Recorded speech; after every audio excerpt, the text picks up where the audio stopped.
preaching on the subject that says, rise, take up thy bed, and walk to your destiny. It happened on the Sabbath. It happens when it is not supposed to happen. The man was paralyzed for 38 years and now he is close to his miracle. Nangyari ang bagay na hindi dapat mangyari. Dahil sa mga Hudyo, sa tradisyon, sa kailang pagnampalataya, pag-araw ng pamamahinga, they call it Sabbath, a day of rest. Pag doon mga kapatid, sa day of rest, hindi ka pwedeng magluto, hindi ka pwedeng magsaing, wala kang gagawin, kundi magsamba ka lang doon sa loob ng templo. Pero ang Panginoon, mga kapatid, hindi nasisiyahan na habang may pagsasamba, may mga taong naghihirap sa karamdaman. Because Christ came to seek, to heal, to save the people. Ang relihiyon lang ang nagpipigil sa iyong kaligtasan. Ang relihiyon lang ang nagpipigil na hindi ka gagaling. Ang relihiyon lang ang nagpipigil na hindi ka mapalaya. But thanks be to our God, nung dumating si Jesus Christ, mga kapatid, anumang araw, anumang sakit, anumang karamdaman, kayang pagagalingin at palalayain ka ng ating dakilang Panginoon. Kaibigan, kung sabihin mo man, bisita, na meron ka ng relihiyon, di ko na kailangang tanggapin si Kristo. Hindi po yan ang iyong kailangan. Ang taong ito, mga kapatid, pabalik-balik doon sa templo. Ang mga tao, mga kapatid, nandoon sa templo sa araw ng pamamahinga. Kaya sinabihan, mga kapatid, ng saserdote yung taong pinagaling, hindi ka dapat gumaling! Dahil ngayon ay araw ng pamamahinga. Oh, kakalungkot. Pumasok si Christ sa templo. Nandoon yung isang babaeng kuba, mga kapatid, for 50 years. Nagtiis siya, naghirap na siya ay kuba, mga kapatid. At nung pumasok ang ating Panginoong Kristo, tinanong niya ang babae, ilang taon mo nang dinadala ang sakit na yang pagkakuba? Ang sabi niya, 50 years na po. Ang sabi ng Panginoon, walang anak ni Abraham na maghihirap sa karamdaman. Ang mga anak ni Abraham ay dapat maging malaya. Kaya ang sabi niya, tumayo ka ng maayos, pinagaling ka na. I am here to encourage everyone. Walang anak ng Diyos na manatili sa karamdaman, mga kapatid. Come on!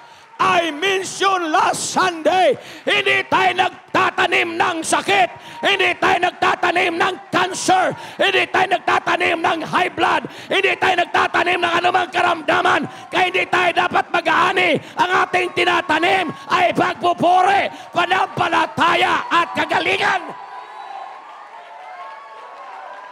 Shout for your healing today! Walang anak ng Diyos na manatiling may sakit.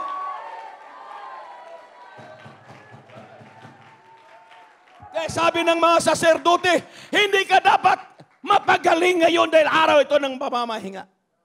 Kulang na lang sabihin, hindi ka dapat maligtas sa araw na ito.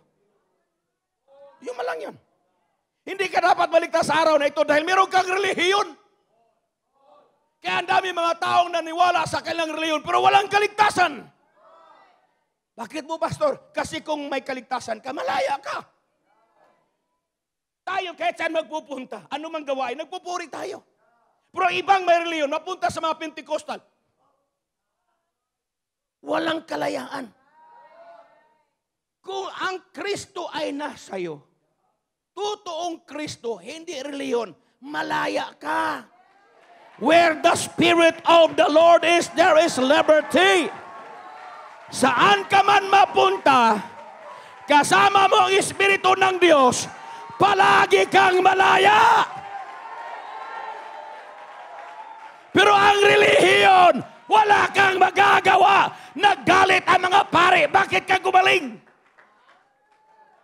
Mas gusto pa ng mga reliyosong tao na manatili ka sa kalagayan na ganyan kaysa kaligtasan. Mga bisita, kaibigan, kailangan nating maligtas. Tingnan mo mga taong ito. Wala mang napanalunan yan. Wala mang pera yan sa bulsa.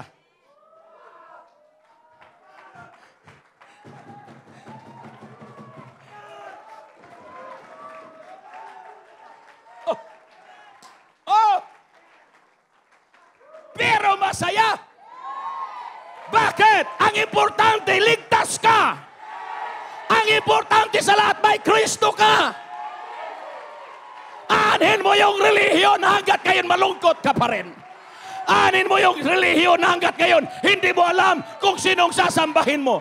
Anin mo yung relihiyon na hindi mo kilala ang Panginoon. 38 years naghirap. Ngayon lumabas tayo.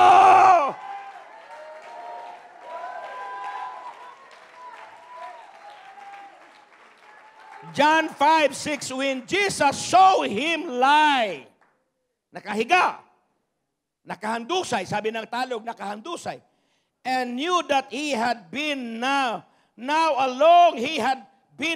long time to that case, he said unto him, wilt thou be made whole? Ang gandang tanong. Gusto mo bang gumaling ka?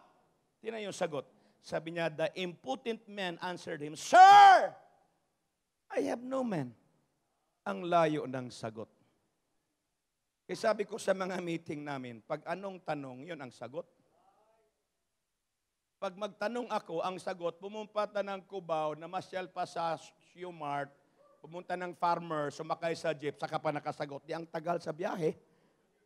Kaya tumatagal yung mga meeting dahil ang sagot, ang tanong, mali ang sagot. Diretso. Kaya sabi ng tao, ang sabi ng Diyos, gusto mong gumaling? Sabi niya, sir, wala akong tao eh. Hindi yan ang tanong. Ang tanong, gusto mo ba ang gumaling? Ang tanong ng Diyos ngayon, gusto mo bang maligtas?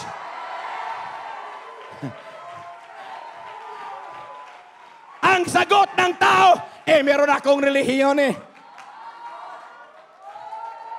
Hindi na ako pwede kasi may reliyon kami. Hindi yan ang tanong ng Diyos. Ang tanong ng Diyos, gusto mo bang maligtas? Pag ang Diyos ang magtanong, huwag ka na magdadalawang isip. Yes! Gusto kong maligtas! Gusto mo bang pagpapalain? Huwag mong sabihin wala akong trabaho. Huwag mong sabihin wala akong negosyo. Huwag mong sabihin wala akong income. Yes, I want to be blessed. Pagtanungin ka ng Diyos, gusto mo bang gumaling? Huwag mong sabihin wala akong pambiling gamot. Wala akong pang-opera. Hindi yan ang tanong ng Diyos. Kung gusto mo gumaling, sabihin mong, yes sir, I want to be healed. Come on, if you are hungry for your healing.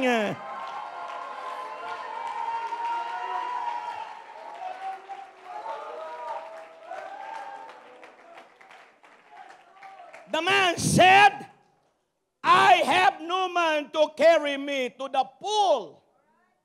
Next slide, please. Don't depend on man for your blessing.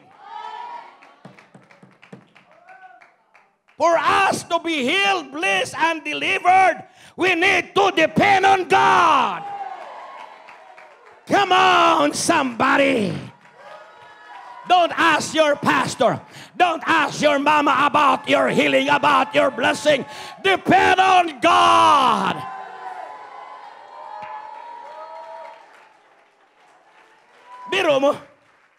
Biro nyo mga kapatid, yung taong paralysis, paralitiko, 38 years, ilang araw yon? Sumuko si Buddy Richard eh. Si Pe. 38 years, that's how many days? Ilagay mo lang 365. Ha? Kaya nga, 365 days times 38 years.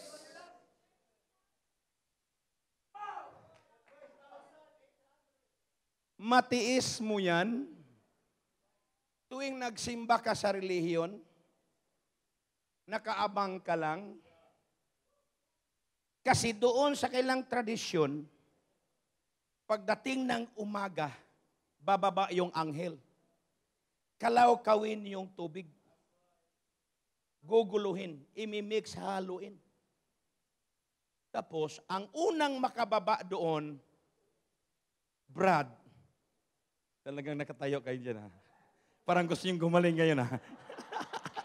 Kumbaga, dadive ako dyan, ha? Dadive. Nakaabang. Merong, pag sinong makaunang bababa, yun ang gagaling. Eh, sinong unang makarating sa simbahan? Pagpapalain. Yung mga nahuli,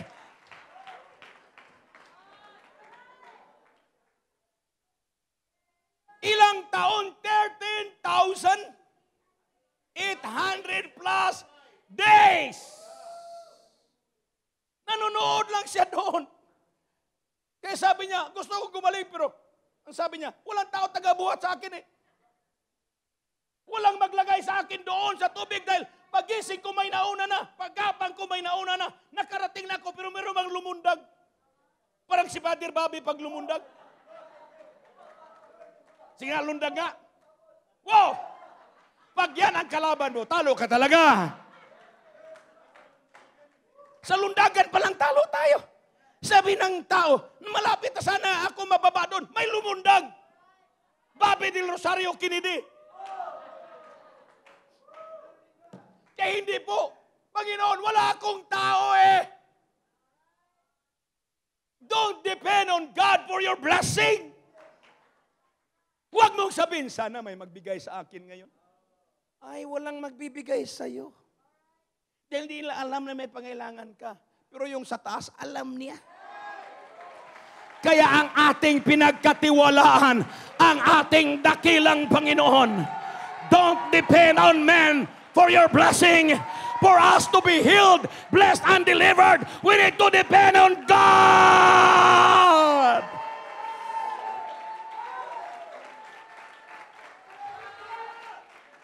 Perpetual paralysis will always define you. Yung bang palagi ka lang nanghihingi, palagi ka lang naghihirap, perpetual. Oh, ulit-ulit, palagi na lang. Kumusta Brad? Ganito pa rin naghirap, perpetual. Kumusta sis? Ganito pa rin, perpetual.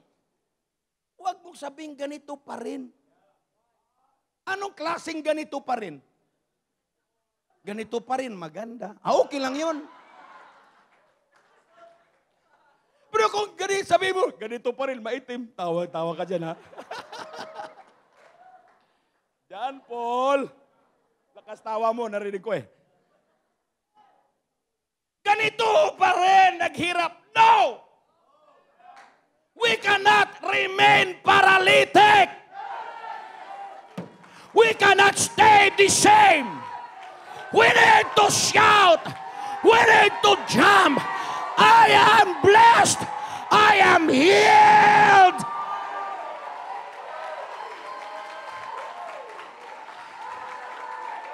Huwag mong sabihin, ganito pa rin, naghihirap. Ganito pa rin, walang trabaho. Ganito pa rin, malungkot. Ganito pa rin, wala asawa. Bakit may ganon? Ganito pa rin, nag-aantay, sinong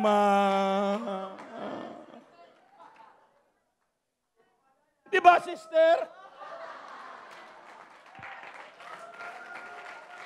Walang ganito pa rin. Kung meron mang ganito pa rin masaya. Ganito pa rin pinagpapala. Ganito pa rin ganito pa rin sa biyaya ng Panginoon. Huwag mong sabihin na para ka pa rin paralitiko.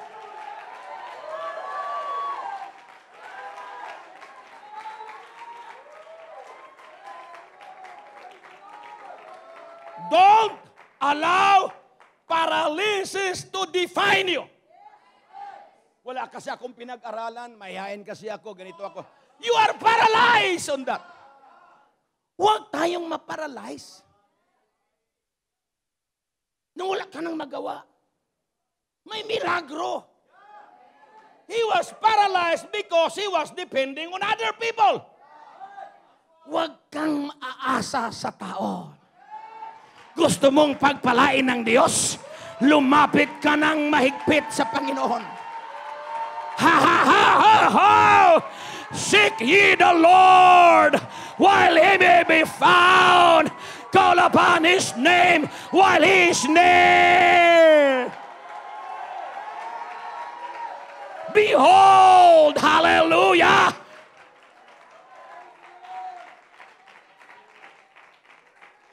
Huwag kang maparalyze sa pagkamahiyain. Spiritual paralysis yan, sis. Brad, ang saya na natin, mahihain ka pa rin. Anong problema? Mahiya kapag ang taong kasama mo, hindi mo kakilala. Hindi mo ka mag-anak, hindi mo kaibigan. Dapat ka mahiya, pero dito, lahat tayo anak ng Diyos. Walang dapat mahiya. Dito malaya at masaya. Walang spiritual paralysis sa park. Lahat ay may kalayaan sa Panginoon. We cannot be defined by our paralysis, our sickness. We need to come out.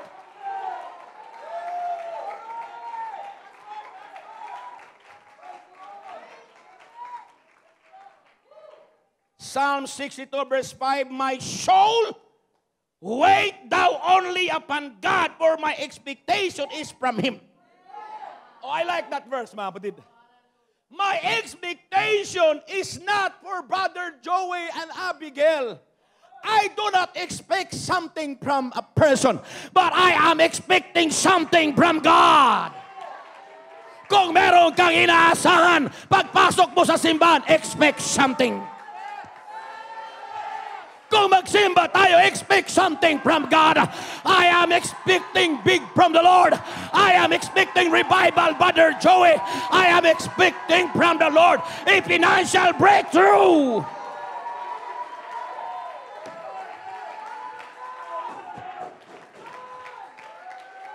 Pag pupunta ka sa party, ang ine-expect mo, may kainan. Hindi ka mag-expect sa party na ay, magutuman tayo doon. Party yan eh. Birthday, kasal, anniversary. Nag-expect ka, wow, kakain tayo doon. Wow, nandun natin makakilala. Pero expectation mo, gutumin lang tayo doon. Mga isnabero, mga tao doon. Pag yan ang ugali natin sa church, wala ka talagang kaligayahan. Dahil ang iyong expectation ay mali. Ba't ka pa magsamba kung mag-expect ka ng mga tao sa simbahan, mga pakunwari dyan? Mga isnabero dyan? Nagmamaliit sa tao dyan? At saka malungkot dyan, di masaya. Kung yan ang expectation mo, wala ka talagang makuha. Pero pag mag-expect ka sa Panginoon, pagpunta ko sa simbahan, I expect something from the Lord. From the top of my head down to the sole of my feet, I am going to feel the anointing. I am going to receive my healing. I am going to enjoy the blessing from the Lord. Come on! Expect something from the Lord. Yes! We expect something the best from the Lord. Because God always reserved the best for you. Kaya yung manang pinapadala, hindi pang isang linggo, pang isang buwan, araw-araw, always fresh. Jesus said, give us this day our daily. Dahil ang gusto ng Diyos, sariwa, masarap, mabango. Ano pa? Samobas. Sabihin mo sa kapatid mo, samobas. Yun. Have been paralyzed paralyzed integrity. Hindi mabago yung integridad ng pagkatao. Ay, huwag ka maniwala dyan sa kanya, sinungaling yan. Where's your integrity now? Na-stuck tayo sa pagkasinungaling. Paralyzed integrity, dapat kay Kristo ka, bagong nilikha na. May Kristo na po tayo. Paralyzed faith. Bakit di pa ako gumaling? Nag-fasting na ako. Nag-pray. Hinanoint ng oil. Malapit na nga maubos yung oil dyan. Kalahati na lang. Paralyzed faith. Maliban sa kagalingan, hindi mananalig sa Panginoon. Hindi nananalig pa rin sa labas, sa payo ng labas, sa panunood sa labas. Hindi makamove on sa kanyang panampalataya. Mga kapatid, mapalad ang mga naniwala sa mga bagay na hindi nakakita kaysa mga bagay na nakakita na walang panampalataya. Don't be stuck about your faith. Move on, sister. Move on, brother. Huwag kang maparalyze dyan. Kaya sabi ng Diyos, sa aking pagbabalik, may panampalataya pa kayo masumpungan. Paralyzed dreams. I'm still believing and dreaming and praying for the church lot and church building. Come on, join with your pastor. It's time to believe in our dreams because dream never dies. Come on, Sister Ria. We are praying for you that God will direct you for the lot. Come on, shout for your dreams. Come on, hallelujah.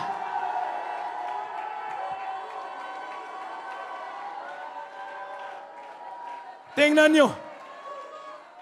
Hindi nagpadala Sister Divine Carion sa mga pagsubok sa kanyang panaginip na makatapos sa pag-aral at magiging cum laude. She lives with her own dreams.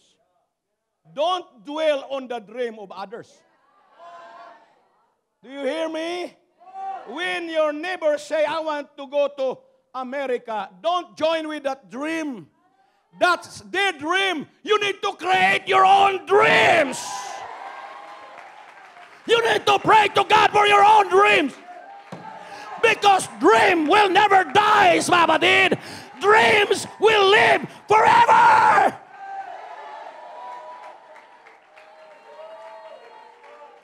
The dreamer me dies, but dreams never dies.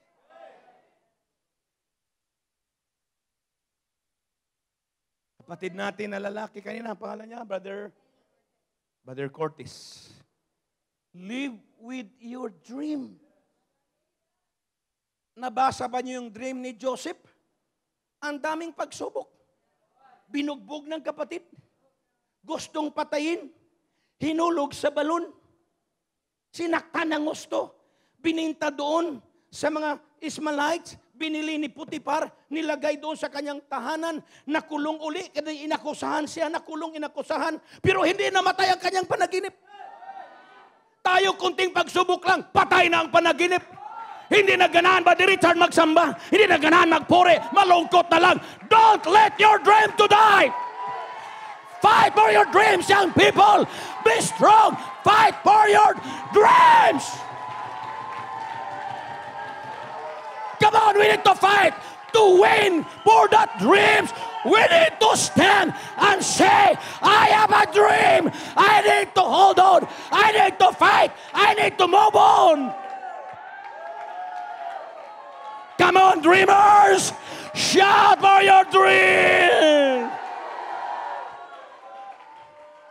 Don't stay paralyzed. You got your destiny. We are the most blessed people in this whole planet Earth. We have a destiny. We got joy. We got peace. We got worship.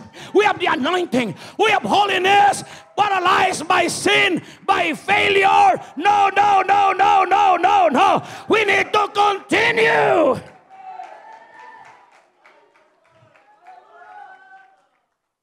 Paralyzed by permitting others to define us. Paralyzed by the opinions of other people. Yan ang problema. Pagsabihan ka ng mga tao, wala na. Wala ka ng pag-asa. Sinungaling ka kasi. Magnanakaw ka kasi. Pasaway ka kasi.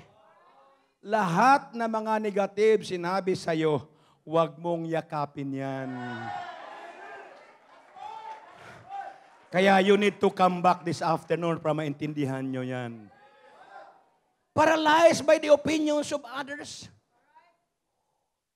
Who are they to paralyze you? Who are they to stop you? Hindi sila ang tumawag sa'yo. Hindi sila ang nagligtas sa'yo. Ang opinion nila hindi kayang abutin ang opinion ng Diyos. Kaya kung pinili ka ng Diyos, huwag mo silang pansinin. Kaya kung tinawag ka ng Diyos, sister, huwag mong pansinin ang sabi ng kapitbahay mo. Huwag mong pansinin ang sabi ng kuya at ate mo. Tinawag ka na ng Diyos, ikaw ay pagpapalain ng ating dakilang Panginoon.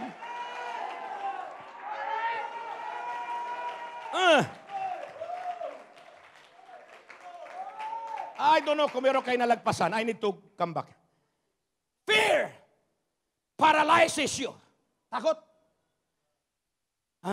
Paralyzed by the past failures, by shame, by religious condemnation and struggle, self-pity, paralyzed by poverty and by unbelief. Ano ang nagparalyze sa atin? Past failures. Ganito kasi ako Dati akong adik Dati akong babaero. Dati din akong sugarol. Kaya, hindi talaga ako mabago. Don't dwell on the past. Because you can do nothing about your past. You cannot regain your past. Past is over. And something big is coming ahead. You need to stand up and say, God, I don't know about my past. I don't know what is happening before. But I want you to know I am interested about my future.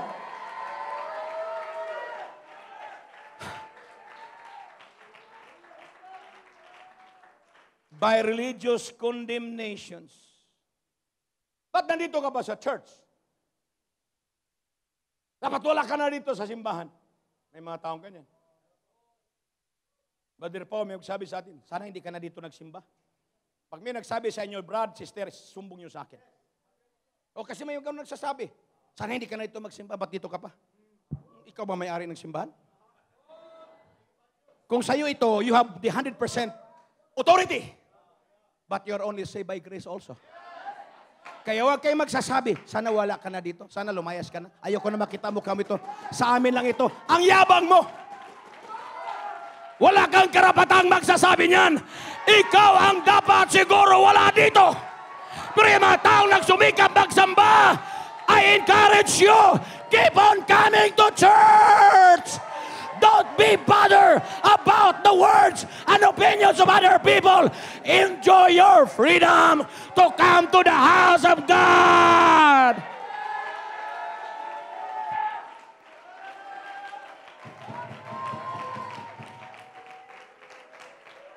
Pastor, bakit nagsasabi kayo na pag hindi na gusto ito, pwede kayo lumipat? That's a choice. Pag ayaw niyo ang style ni Pastor Cesar sa preaching, pagtuturo ng Word of God, you can go other church. Hindi kayo pinipilit. Sip.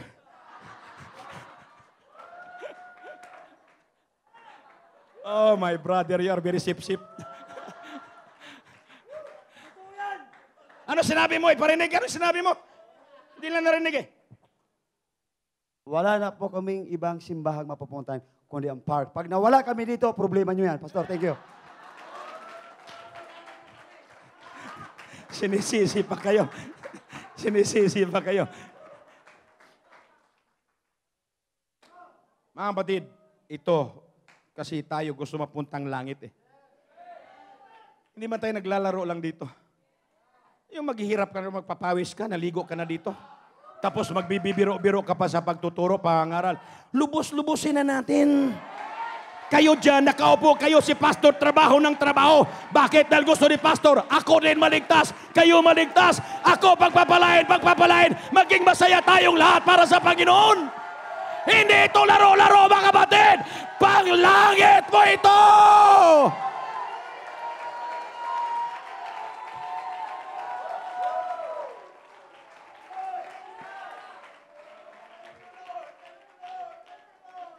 You are not defined by the likes of many, but you are defined by the love of one. You see? Who is that one? It's our God. Hindi mo intayin na magustuhan ka ng lahat. Ang nagustuhan natin na mahal tayo ng Diyos. Come on, hallelujah! You may not like the message, but please understand, you are the most loved by God.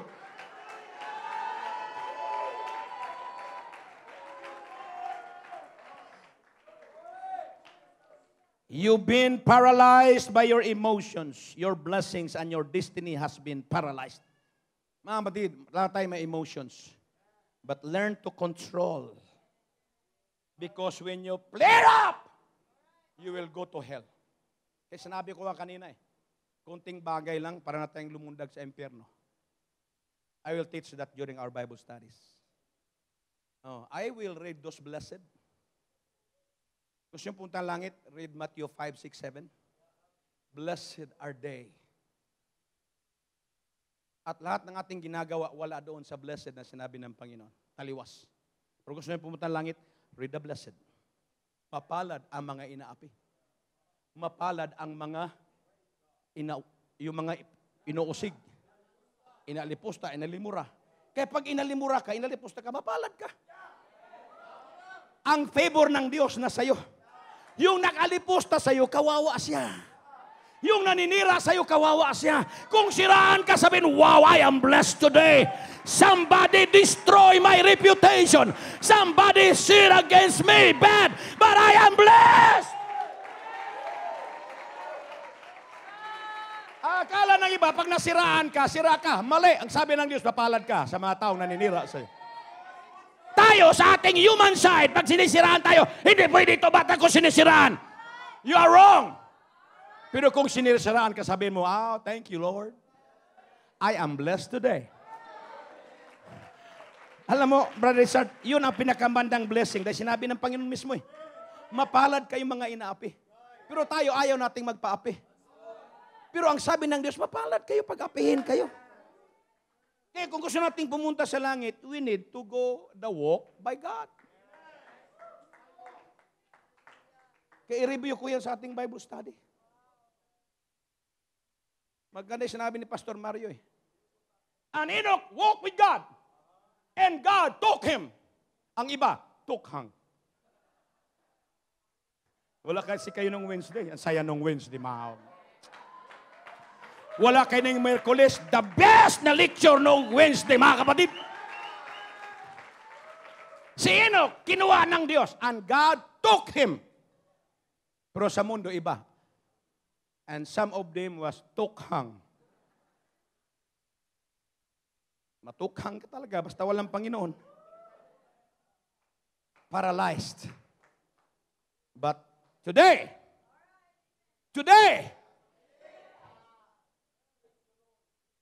bakit iba dyan?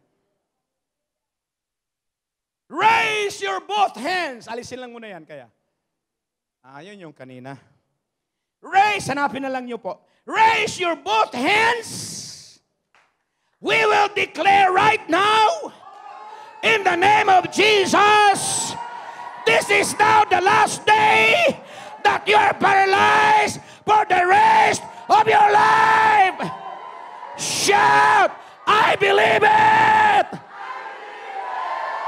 In Jesus' name! Tumayong lahat, mga Madina!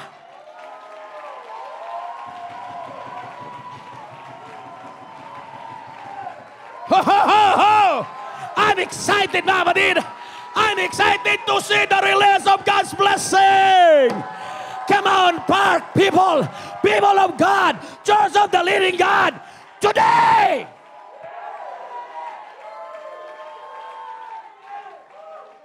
Sana mahanap yan. Ken, raise your two hands. We will declare right now, in the name of Jesus,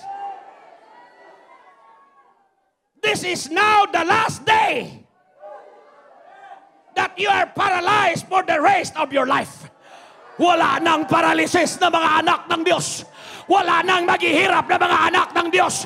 Wala nang manglupaypay. Wala nang tatalikod, matitisun, mga kapatid.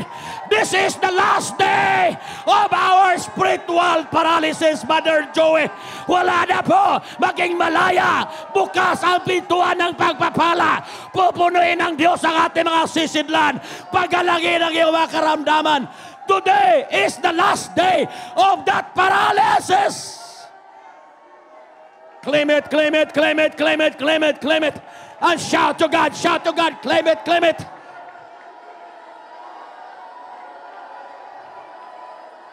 Wow! Wow!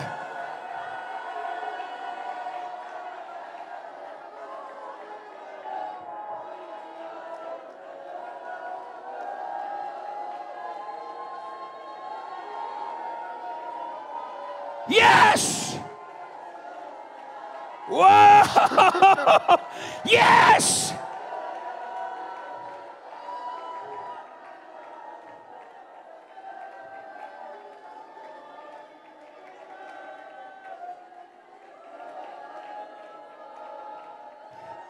Your holiness will not be paralyzed. Your giving will not be paralyzed. Your faithfulness will not be paralyzed. Your worship to God will not be paralyzed, because God is going to heal you today. In Jesus' name.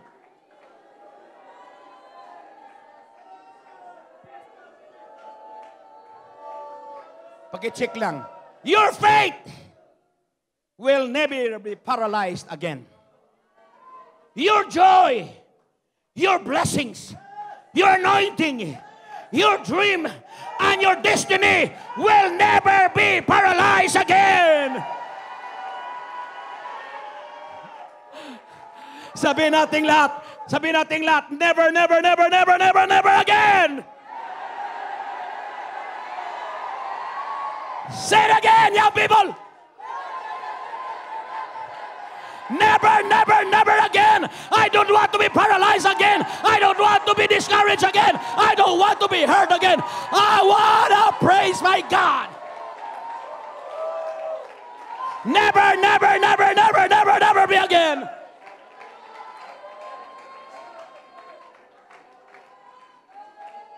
You are not defined by what surrounds you. You are defined by the Spirit that is inside of you. Wow. You are not defined by your circumstances. You are defined by His covenants. You are not defined by the hell you are going through. You are defined heaven where you are going to. I'm going to heaven. One of these days, I'm gonna hear the sound of the trumpet, and I will fly to meet the Lord in the air.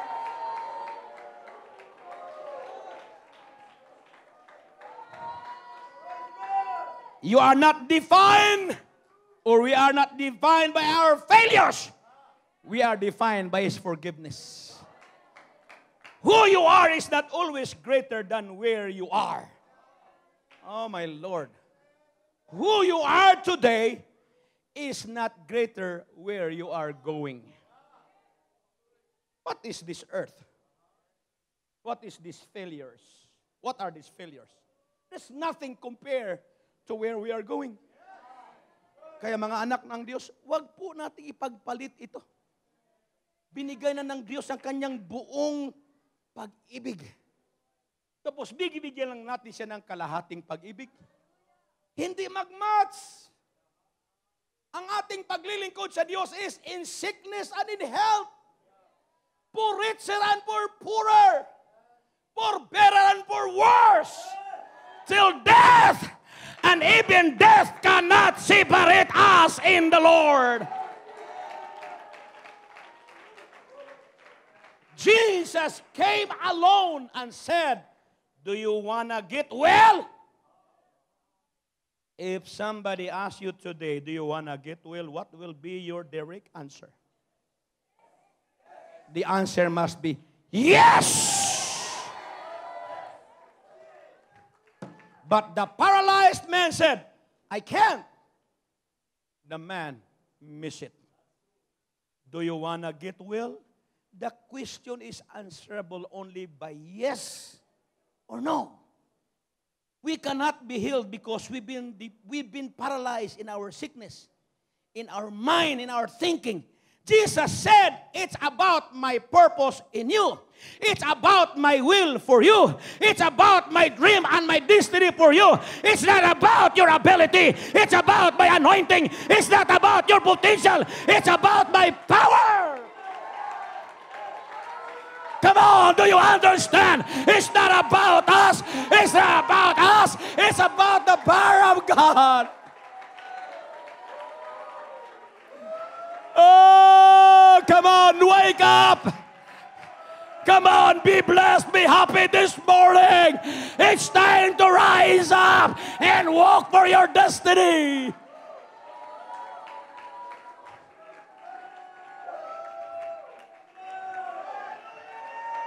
Jesus said, balik, di ba tapos? Jesus said, it's about my purpose in you. It's about my will for you. It's about my dream and my destiny for you. It's not about us. It's all about the Lord. Pero ang problema, mas marami tayong concern sa ating sarili kaysa Diyos. Kasi, ganito. How about God? It's not about your ability.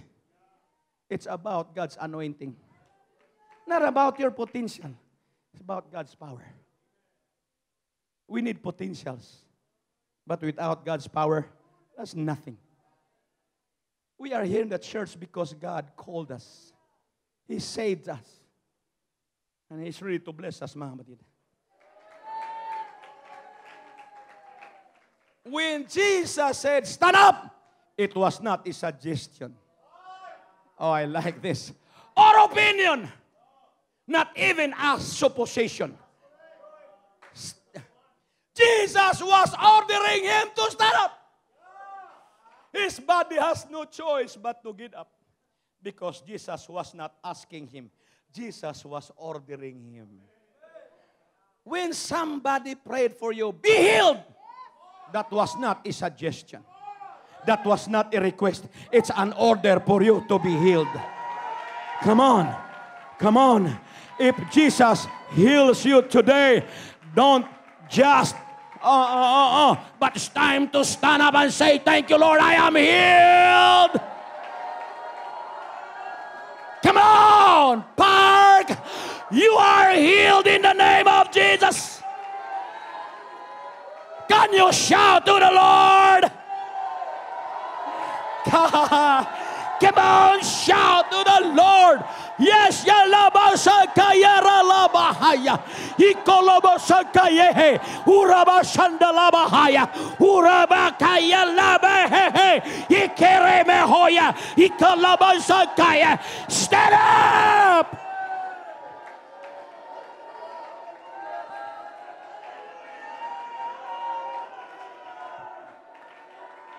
Pag ang Diyos ang magsasalita, Brother Bugart, hindi yan suggestion. Hindi yan opinion. It's an order. It's a command. It's authority.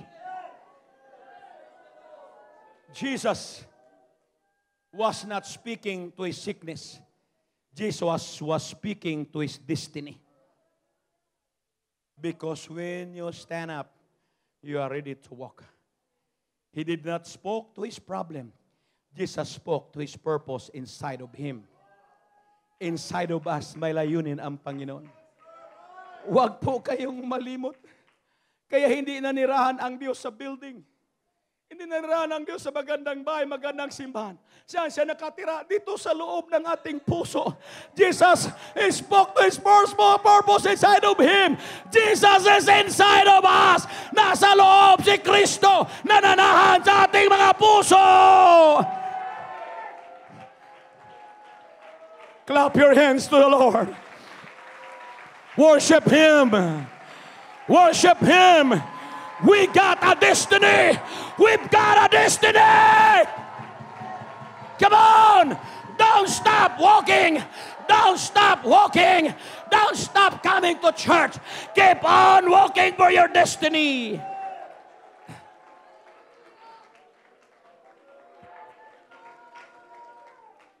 Rise up and walk. It's time to rise up and walk. Don't stay paralytic forever. This apostolic generation must, everybody say, must rise up and walk with the power of God. Don't stay down. Don't stay low. Don't stay under the control of fear. Rise up and walk for the glory and in the power of the risen Christ. Rise up and walk in Jesus' name. Clap your hands to Jesus. Come on, hallelujah. Come on, hallelujah. Come on, shout to the Lord. Let's give a big shout to your victory. Yeah, yeah, yeah, yeah, yeah, yeah, yeah, yeah, yeah, yeah.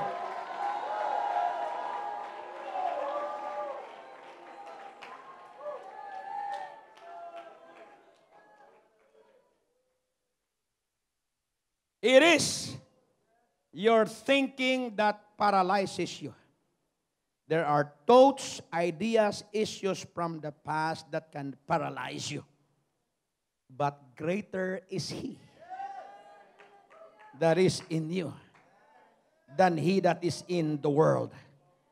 There is power in the name of Jesus. Shout like you believe it. Celebrate like you believe it. No more spiritual paralysis. Lift up your voices. Shout to God. Come on. Come on. Come on. In the Holy Ghost. Come on. Yeah, yeah, yeah, yeah, yeah, yeah.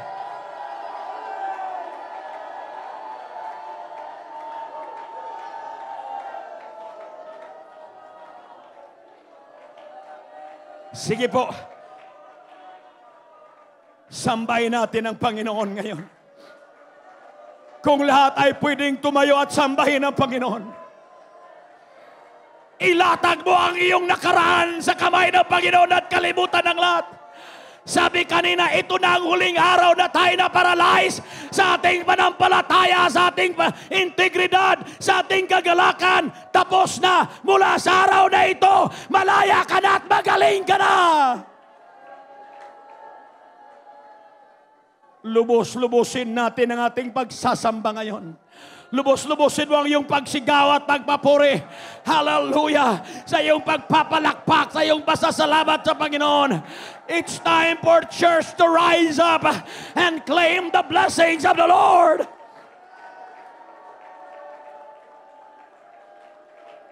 Come on! Hallelujah!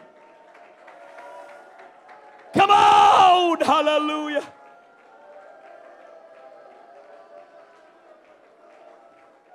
Naramdaman mong gustong lumapit sa harapan, malaya kang lumapat sa harapan. Dalahin mo ang iyong pangangailangan sa Panginoon.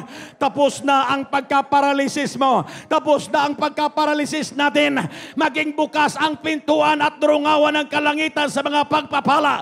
Walang anak ng Diyos na maghihirap. Walang anak ng Diyos na babaon sa utang. Walang anak ng Diyos na manatiling malungkutin. Huwag kang manatiling paralisis.